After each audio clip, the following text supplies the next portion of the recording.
ಒಂದು ಸುಂದರ ಕಾಡಿನಲ್ಲಿ ಒಂದು ಇರುವೆ ಮತ್ತು ಒಂದು ಮಿಡತೆ ವಾಸಿಸುತ್ತಿದ್ದವು. ಇರುವೆ ಪ್ರತಿದಿನ ಶ್ರಮಪಟ್ಟು ಆಹಾರವನ್ನು ಸಂಗ್ರಹಿಸುತ್ತಿತ್ತು. ಆದರೆ ಮಿಡತೆ ದಿನವಿಡೀ ಆಟವಾಡುತ್ತಾ ಸಮಯ ಕಳೆಯುತ್ತಿತ್ತು.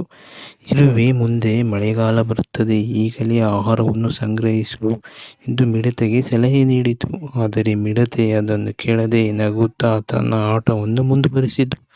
ಸ್ವಲ್ಪ ದಿನಗಳ ನಂತರ ಮಳೆಗಾಲ ಆರಂಭವಾಯಿತು. ಹೊರಗೆ ಹೋಗಲು ಸಾಧ್ಯವಾಗಲಿಲ್ಲ.